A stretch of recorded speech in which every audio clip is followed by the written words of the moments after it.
but today, we've got solar panels and electric cars, which didn't exist, basically for the most part, when I put First Majestic together. And we've got two industries now that are consuming over 20% of the world's supply of this silver, and both of those industries are growing substantially over the next couple of years and a couple of decades. So there's really no place for silver to go but up, in my opinion.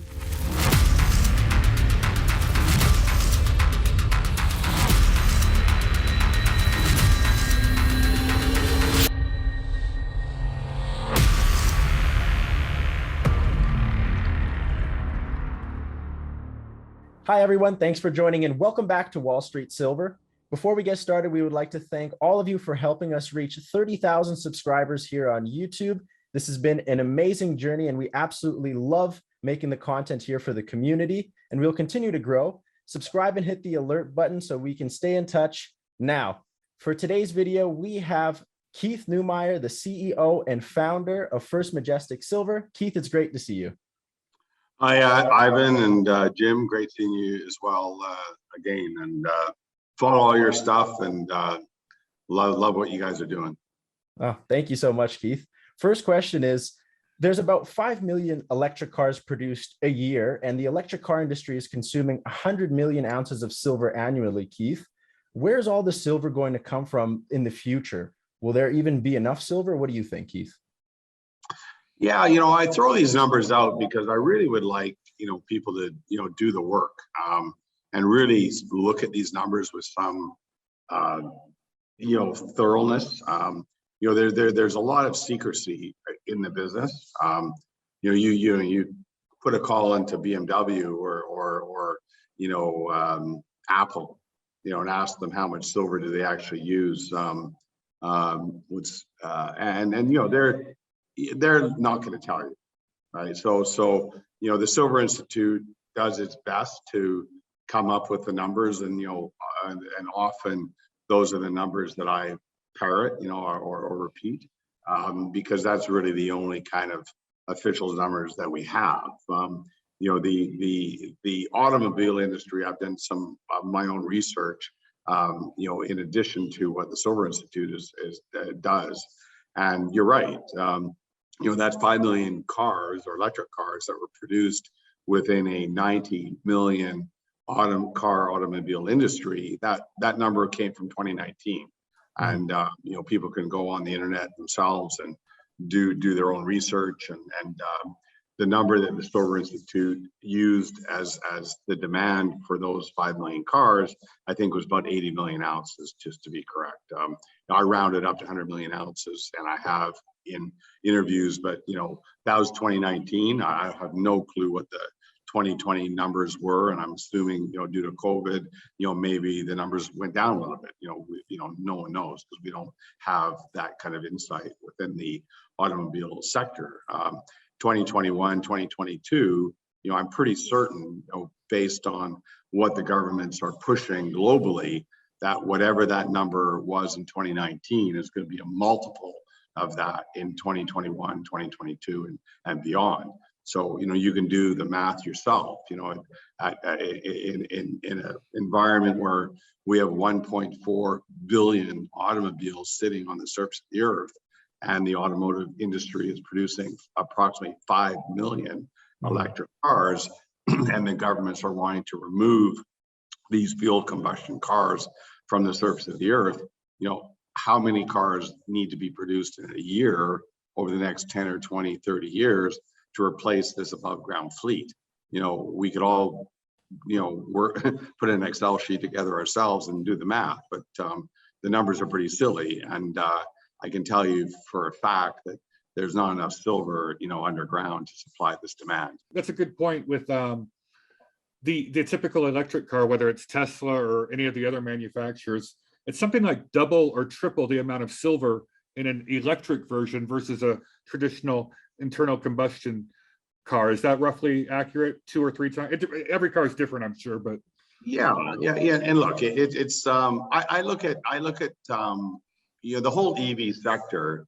Since my last interview, the one that you were mentioning, I've been thinking about this, and I look at copper as the highway.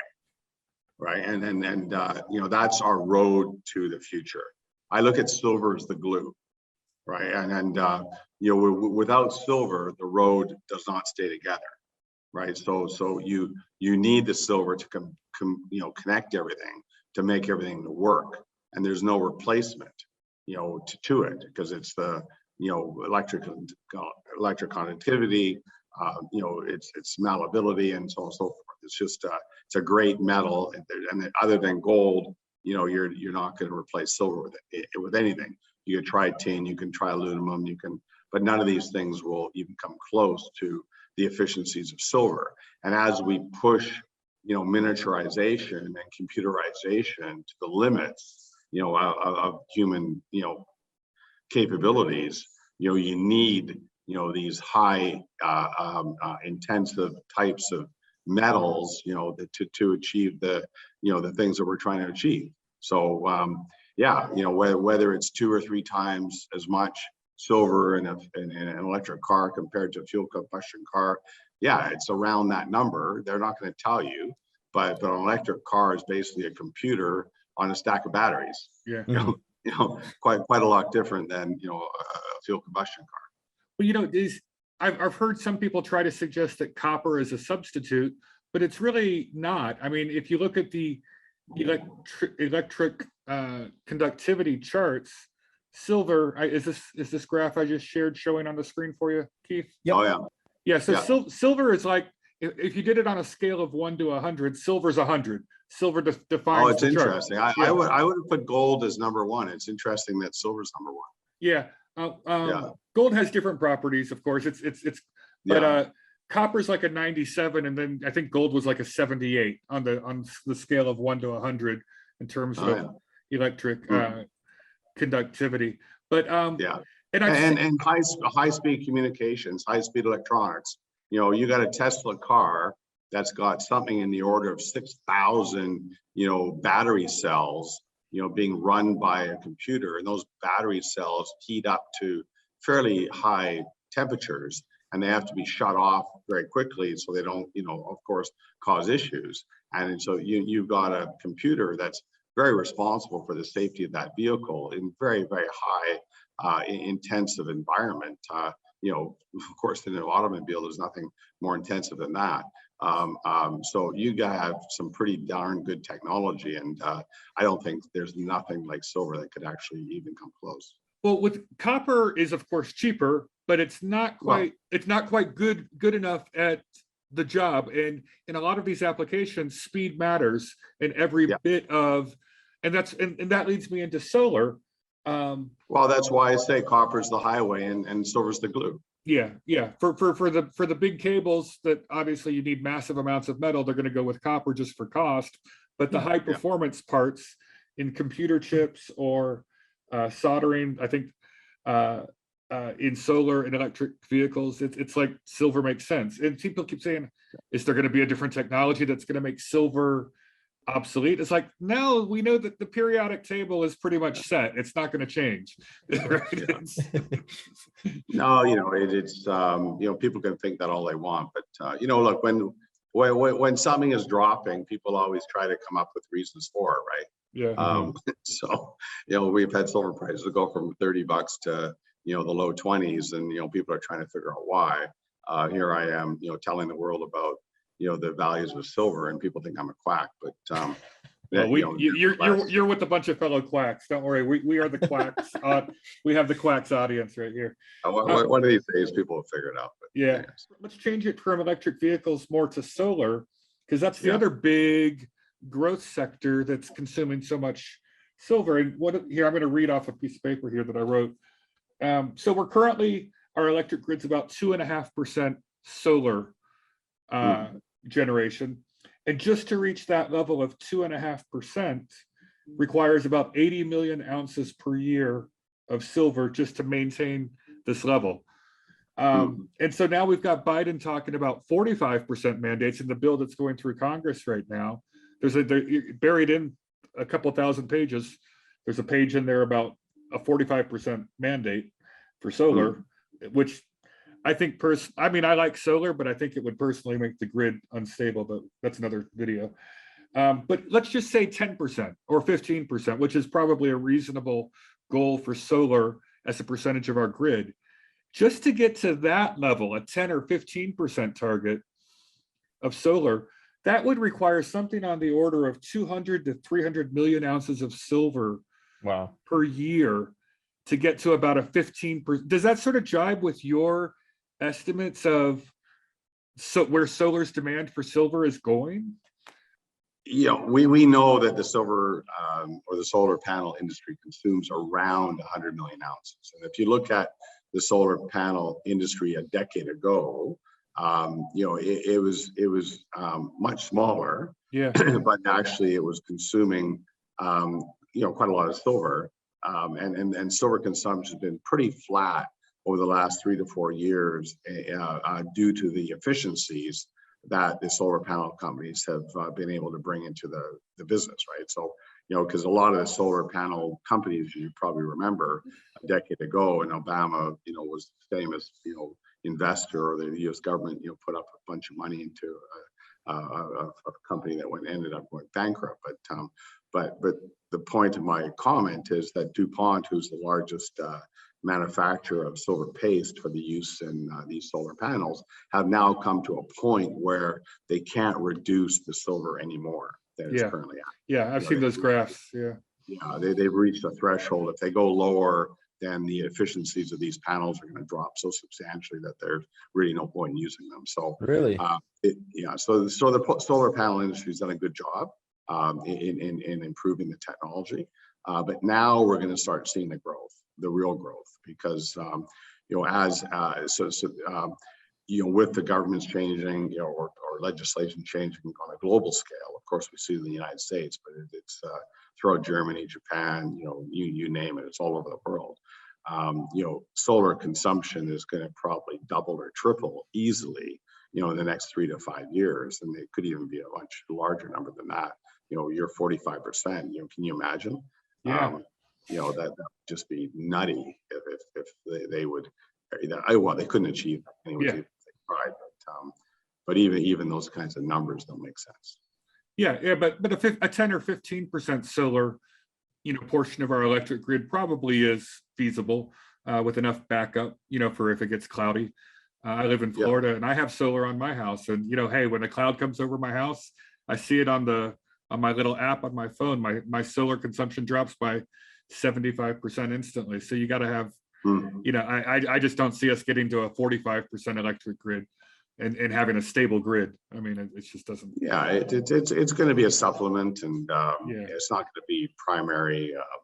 And of course, governments are totally screwed up, as you know. But they can't really think much for themselves. Yeah. Like we're 50 years from now, I'm sure we'll be primary nuclear, but but silver is going to play an important role in that equation as well. Well, that's Wall Street uranium. That's not. We're Wall Street silver. So for nuclear. So. And my money's on silver, so that's where my are. So I'm a triple-digit silver guy, and I should go to my comment the other day, because I saw some headlines come up regarding.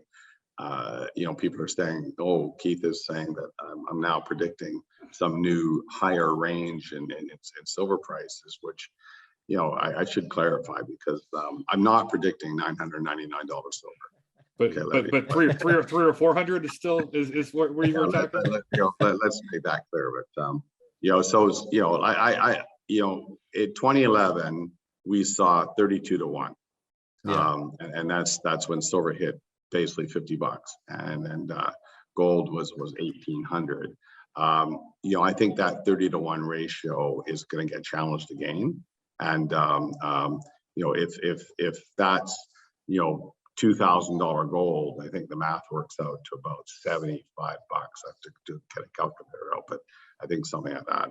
And if we're at $3,000, that's $100, right? Mm-hmm. And I'm on the record, saying $3,000 gold is kind of where I think life is going to be within the next few years. And do I think $300 silver? If we see that anomaly, if we see the ratio actually get down to the mining ratio, which it should be at. Now, whether we ever get there, who knows? Maybe, hopefully I'll still be alive when that happens. But you could see it.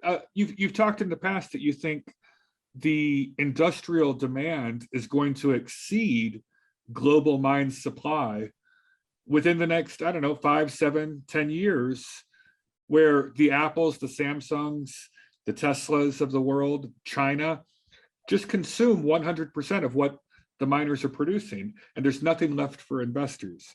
So there's some point in the future where the above ground silver just gets depleted through deficits.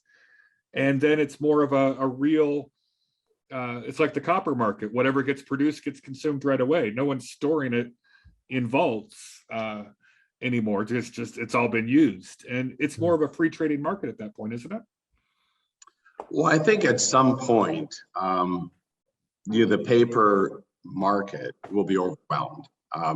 It just won't make sense financially for anyone to take the short side of the trade, because the physical market just as I said, overtakes the paper market. We're not there today for sure. We know that quite clearly, and that's we see that painfully, almost on a weekly or monthly basis. Whereby the paper market's definitely in control of the pricing of this very important commodity that is required for us to do all the things we want to do in the human race, which is completely screwed up in my mind. But when Wall Street lets go, it's anyone's guess, right? And but I'm pretty sure it's going to happen. We've seen platinum, we've seen uranium recently, we've seen cobalt, historically a few years ago. We do see these metals breaking out and finding their place. And silver is a tiny market. If you look at global production, 800 million ounces of silver being produced by the miners globally, multiply that by $22 an ounce. $23 an ounce, you're gonna have $20 billion market basically. How many times can that fit into the market cap of Apple? I don't know. It's a pretty silly number. Yeah. So it's very easily manipulated. But and it does. Like if you're some 30-year-old trader sitting on a debt trading desk in New York, wouldn't you just love trading the crap?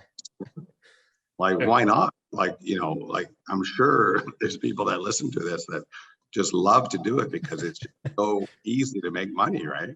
Yeah. It just you get on the right side of that trade and it's just so volatile. And so the banks have been overdoing it, and there's been a lot of money made over the last couple of decades, and eventually it'll come to an end. And when it does, we'll have a different discussion. Well, the math we talk about with the demand and the demand going up, the supply coming down, it's not complicated. We're talking third grade math. It's nothing, anyone should be able to figure this out. Are you surprised some multi-billionaire hasn't come along and just cleaned out Comex for delivery for 100 million ounces? Well, but you can't do it legally. You can't do it. And Yeah. I hear this, the miners, we've been a little bit slow selling metal this quarter because I don't like the price. But if you're an Eric Sprott or some multi-billionaire that wants to try to corner the silver market, you can't do it, because there's limits in place that are very clearly written down, and you cannot buy. I think it's 1,500 contracts, I believe the maximum is. Jim, you probably know that better than I do, but so they raised it to 7,500, I think. Yeah.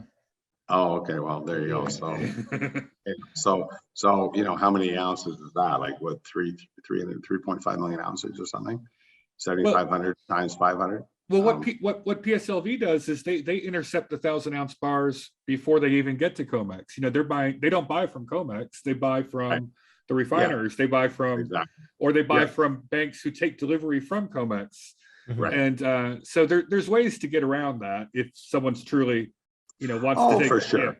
Yeah, but the pricing, but that's not the pricing mechanism. So if you're gonna attack the pricing mechanism, you got to go after the paper market.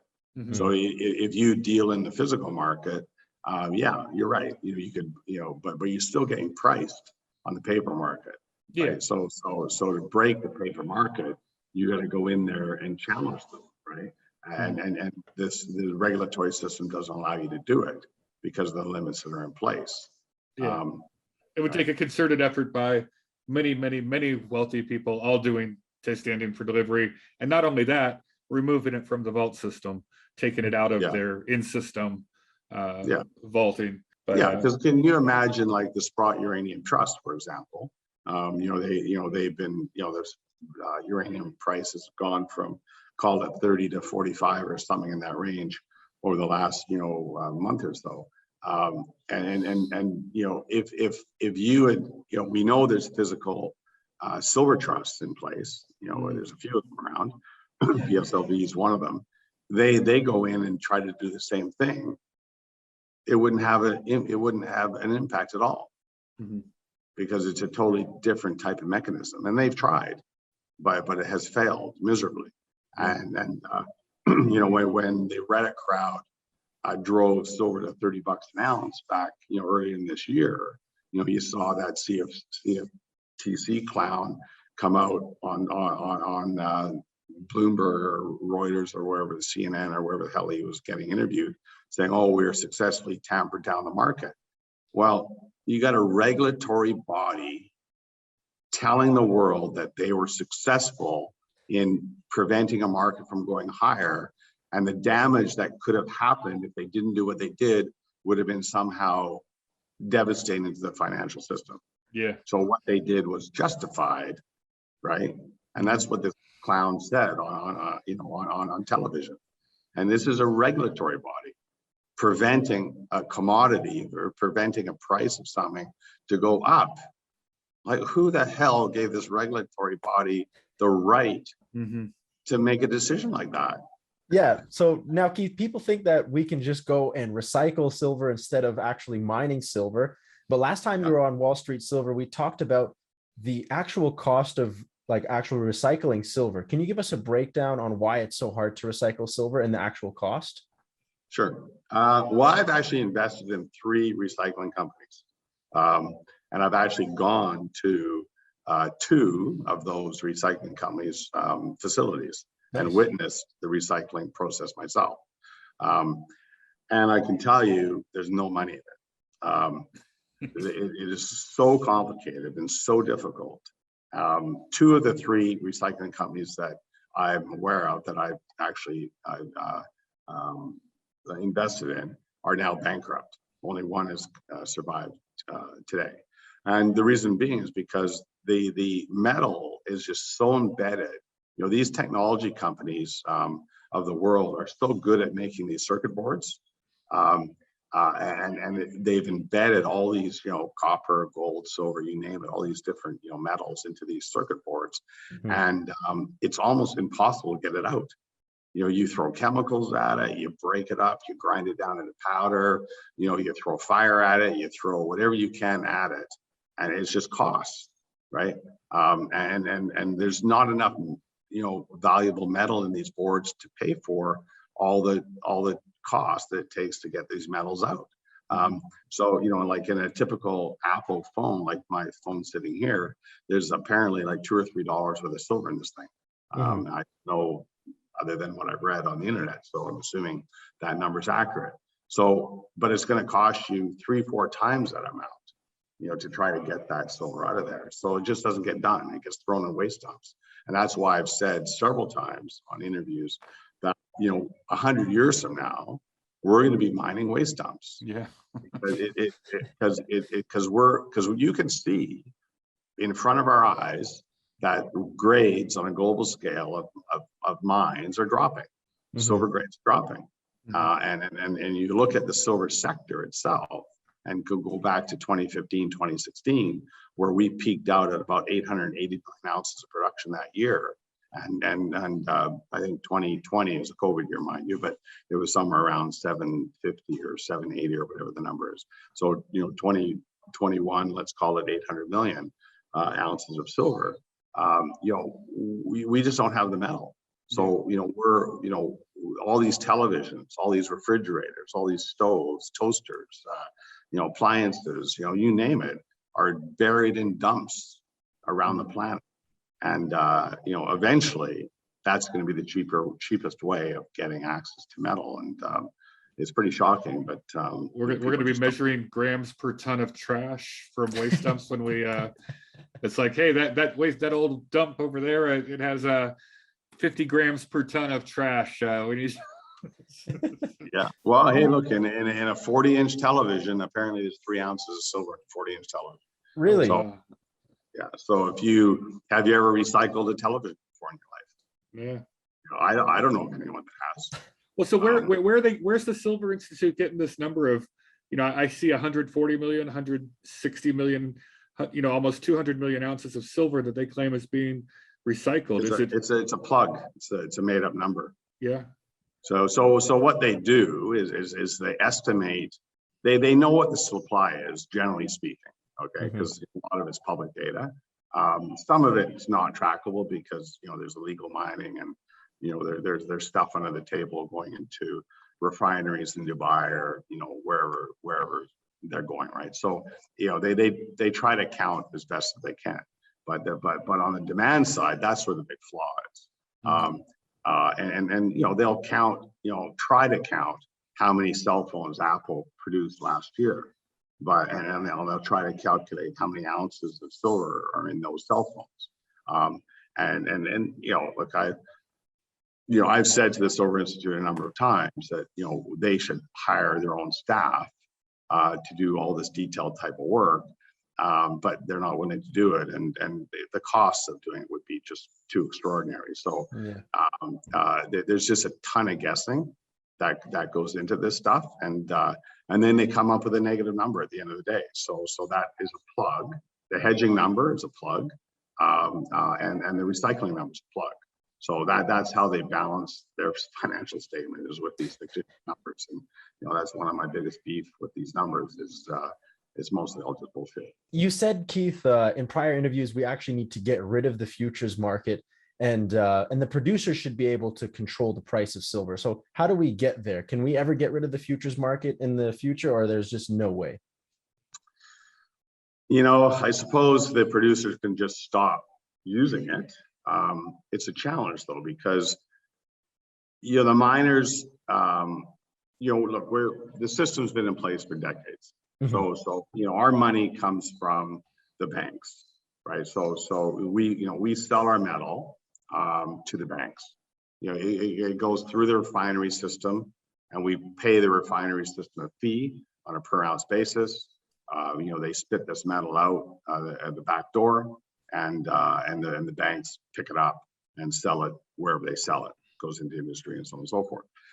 But we get a check from the bank, you know, within a couple of days of delivery, and it works super well.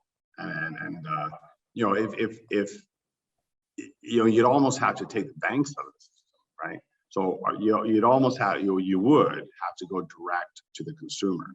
And then this is what happens in the uranium. We keep talking about uranium, but the oil, I gather, is very similar as well. You know, where the producer is actually dealing directly with the consumer. You know, I'm reluctant to do that. Like we've been contacted by jewelry companies and by electronic manufacturers in the past who have tried to sign long-term contracts with us, but you know, they want to fix the price. Right. So why would we, you know, do a deal like that? Like if, you know, it doesn't make any sense. Our shareholders would not allow it, for one. So, and I would definitely not do it. So what's the benefit of us going direct to a Sony or direct to a Tesla or an Apple? You know, if they have 100% of our supply, but they're going to pay market prices for it, then yeah, sure, we would maybe consider doing something like that. But they're on the other side. You know, they're trying to fix their price because they're trying to, you know, de-risk their business. So there's a little bit of a conflict there. So you know, they go directly to the banks, and this is where the short position comes from. And this is my criticism of how the pricing mechanism works. So, you know, if you're a JP Morgan or an HSBC and you just sold, you know, 50 million ounces to Sony for the delivery to produce a bunch of televisions for, you know, 2021, it's in that bank's best interest to keep that price fairly stable. You know, at least under the price that they sold the silver at, right? Because, you know, they don't want to get screwed on that contract. You know, and that whole run from, you know, basically $40 to $50 back in 2011 was short covering. And that was a phenomenon that occurred as a result of that. And they were hurting a lot. And that's why they smashed it down the way they did, as fast as they could, because of the pain that they were under. So, you know, I would love to see it, but it's a bigger problem than just the futures exchange. You have to take the banks out of the system, and the miners have to step up to the plate. And this is one of my messages to the mining sector: is let's stop using the mechanisms that we're currently using to price this valuable material. Well, you know, I'm here in Idaho right now at the Silver Symposium, and I ran into Todd Anthony, one of your guys here, and he was mentioning that almost you do sell almost 5% of your production direct to consumer. What's the percentage of your production that you sell direct on your website, through retail? Is it in the 5% range? Or? Yeah, if he's throwing that number out, it's I'm sure it's accurate. We're I haven't actually done the math, but yeah, it's a reasonable part of the business. I'd love to see it. If it was my choice, I would have 100% of our silver going to our website. I want to see 1,000-ounce bars on your retail site then. Well, we've just released 100-ounce bars less than a month ago, and they're 100-ounce stackable bars, and they're pretty cool. I was reluctant to, because I didn't think, I thought it was too big for people to buy, but people are buying them, so I'm not sure if we'll ever get up to 1,000-ounce bars. But well, you're seeing SD Bullion and Silver Gold Bull and a few others are now, and it's like a new thing for them, but they're moving. And there's another website that's literally, they're taking delivery from Comex and they're slicing up 1,000-ounce bars into these little 100-ounce chunks, and they're stamping them, and those are selling great too. Just literally destroying 1,000-ounce bars from Comex. So that's interesting. Yeah, yes. Look, as I say on my Twitter feed on a regular basis, buy physical, because the solution to this whole issue that we're discussing today, about pricing and all that, it's really comes down to the physical supply. Like we know, total, and I got off topic a few minutes ago, as I wanted to talk about the whole Reddit crowd and this whole CFTC clown that came out and tampered the metal price down. They got freaked out, right? So because that's the inelastic part of this whole pricing. Like they know what the commercials need coming up over the next year, approximately, right? They have their own internal mechanisms. They know what Sony wants. They know what Tesla wants, Apple wants. They kind of get an idea, right? What they don't know is what the retail crowd is going to buy, right? And the retail crowd is the ones that can really screw them really bad, right? So here's the Reddit crowd that came in and drove the silver price up to $30, and they absolutely freaked out, right? And then, of course, you get all the headlines. I don't know how many fund managers came out against the move, right? Oh, these Reddit investors are stupid. They should not be allowed to invest in the stock market because they're uneducated investors. Come on, give me a break. Like, I don't know, over a period of like 5 days, I don't know how many clowns they brought onto CNBC trying to tell the Reddit crowd they're a bunch of idiots, right? And they tried to smash down they did effectively smash down the silver price because they're trying to scare this retail crowd away, because it's worked in the past, right? It's worked again. I mean, hey, they successfully knocked it down again to what, 23 now. And they scared away the retail demand, right? So if the retail demand would just be frustrated and say, screw you, we're going to keep doing what we're going to do, eventually they would win. But the problem is, the dark side has the control over the headlines, and and the retail crowd, tends to move from story to story. So, my efforts are always try to get people educated in the silver market, because it's just well, we're doing our bit for God and country here also for the silver market. It's crazy tight market, and people actually really understand how tight it is. I personally think that the supply demand fundamentals for silver are the best they've ever been. When I put First Majestic together, 19 years ago, it seems like yesterday, but my entire thesis, still I came from a copper company, as many people probably know, but my entire thesis was based on computers and cell phones.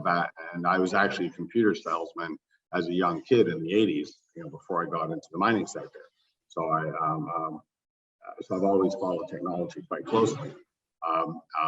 But today, we've got solar panels and electric cars, which didn't exist, basically for the most part, when I put First Majestic together. And we've got two industries now that are consuming over 20% of the world's supply of this silver, and both of those industries are growing, substantially growing over the next couple of years, and a couple of decades. So there's really no place for silver to go but up, in my opinion. It's challenging. It's just it's like anything. Right? It's just. Hey, I have one First Majestic question, and it was a fella here about. Do you mind answering a question about Jarrett Canyon, the new acquisition? Absolutely. His question was the big issue. You acquired it, and you're trying to put more capital and make Jarrett Canyon more efficient. Correct? That's the challenge with that project. And and I don't understand the question specifically, but maybe you will. His question was, how are you going to keep the roaster fully supplied? Is that the issue with Jarrett Canyon, is getting enough ore material going through the system to bring the cost of production down? Yeah, I guess from a simplistic nature, yes, but there's you've got a mill that's the roaster itself has approximately 6,000 ton per day capacity. I don't think it's ever run at those levels, but I think on the back of the envelope, I think that's its capacity. But our goal is to get that system, that mill, including the roaster, up to around 3,500 to 4,000 tons per day by the end of 2023. It's currently operating at about 2,200 tons per day. So it's not quite a double, but close. And, it's producing somewhere close to 110,000 ounces of gold in 2021. By 2024, we hope that number is going to be 200,000 ounces of gold. We expect it to be. Drilling is going very, very well. First, if you go back and look at First Majestic, what have we been good at doing? Like, we're turnaround artists. We buy assets that are somehow distressed, and every asset over the 19-year history of the company, we've turned around and built pretty interesting business as a result of that. So Jarrett Canyon is known as the high cost producer. The problem with Jarrett Canyon, it was owned by a private company for the last 6 years. There's really no visibility in the public realm about it, and the company that owned it prior to that went bankrupt. So, so people are going, okay, First Majestic bought this gold mine in Nevada, blah, blah, blah, blah. But we're super excited about it. This is a big, big chunky asset. Jarrett Canyon used to be the largest gold mine in the state of Nevada. We're growing this thing. We've replaced the entire management team there. We had a great August. We're going to have a great end of the year with that mine. And it's not silver. I wish it was a silver mine. But I can tell you, gold has brought a lot of stability to the business. Silver being so volatile, and so it just flies all over the place. At least with gold, it's less volatile, and then we can measure the business a little bit more easily. So we can measure cash flows. We can plan our investments, and we're 55 silver, 45 gold, which is not a bad place to be. We used to be higher silver, but as I said, it's brought good stability to the business. Well, you used to, the slogan for First Majestic used to be one metal, one country, right? It was all Mexico, all silver. And sort of now that you've moved, you're sort of, I guess, to reduce some jurisdictional risk, you've now gone big into Nevada. Do you see that as, and you've also recently made a a good sized investment in BlackRock Silver, which is also in Nevada and Tonopah. So is that sort of the future? I'm not asking you to comment on BlackRock specifically, but you see yourself acquiring more, you're looking more Nevada, United States, or less jurisdictional risk going forward? If a great asset came up in Mexico, we would jump on it. Uh, Mexico's not off the table in any stretch of the imagination. I'm not too thrilled about going south. Going into like Venezuela, although Venezuela's a bad example, but going into Argentina or Peru or Bolivia, I wouldn't jump into any of those jurisdictions. And yes, there is a focus on North America, Canada, United States, potentially Australia. But it's hard to say what the next M&A, opportunity is going to take, right? Hey, it's just between us. We won't tell anyone. What's your next? We've always, I built this business for minutes, so we've always got balls up in the air, and you just don't know which one's going to land. Yeah. Well, thank you very much for your time, Keith. We really appreciate it, and we'll talk to you again in the future. Great. Well, enjoy the discussion, and look forward to our next chat.